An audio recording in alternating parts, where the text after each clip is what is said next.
Ethiopian Prime Minister Abiy Ahmed expressed his welcome to the heads of state, governments, stakeholders, partners and attendees of the 38th African Union Summit in Ethiopia. During the speech he addressed to the African Union Summit 2025, mentioning Ethiopia as the cradle of Pan-Africanism and a proud champion of African unity and freedom. The Premier praised in his delivery that the regional and continental unity between and among African nations would definitely lead Africa to the Africa that the Africans have been waiting for so long. It is an honor to stand before you today as we reflect on the immense potential we hold not just as individual nations, but as a united and dynamic continent. In a world marked by rapid change and multiple challenges, we find ourselves at a crossroads of uncertainty and opportunity.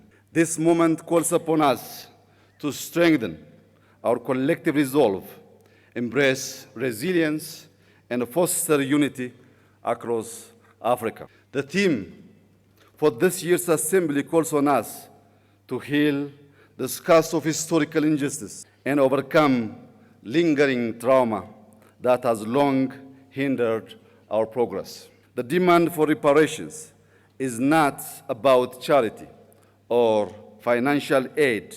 It is a call for justice. It seeks to restore the dignity of millions and heal the deep scars of poverty, inequality, and discrimination. It demands an end to the systematic exploitation of our wealth, resources, and opportunities. It also calls for a transformative process that acknowledges past harms and takes bold steps to right the wrongs caused upon us, upon society across the continent.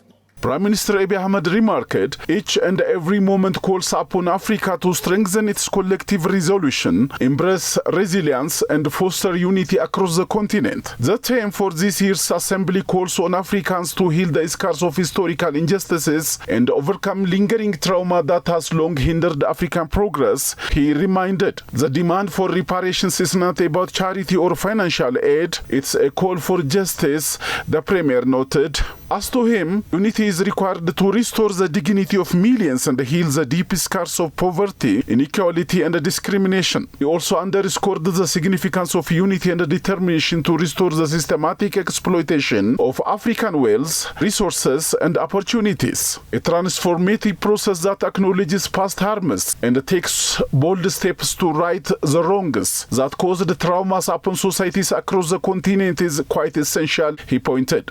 Most importantly, the call for reparations requires not just words, but concrete actions to affirm the equal worth of every human being.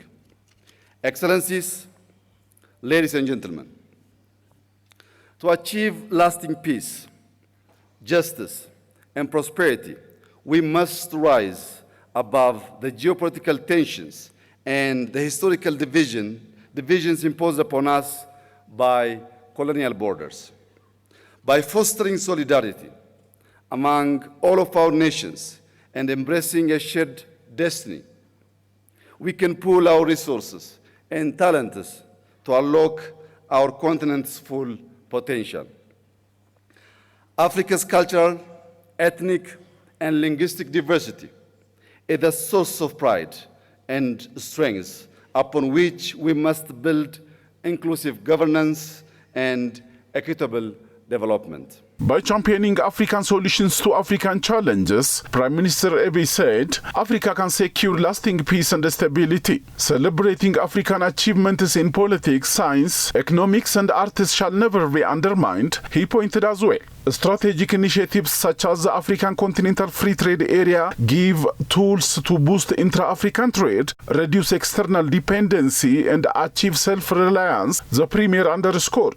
To realize this goal, we have laid out a pragmatic roadmap rooted in the transformative principles of Madamar. Madamar, an Amharic term loosely translated as synergy, is our guiding philosophy.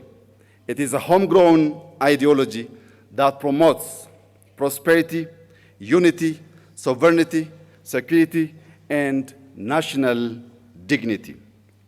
At its core, Madamar encourages social and economic advancement, celebrates diversity, and nurtures a spirit of community grounded in Ethiopia's rich culture, spirituality, and values. The Premier elucidated to the 38th African Union Summit that the homegrown political ideology predominantly devised by the Premier himself is the one that paved equal access to all Ethiopians across the nation. It can be emulated to others interested in its comprehensive nature, he added.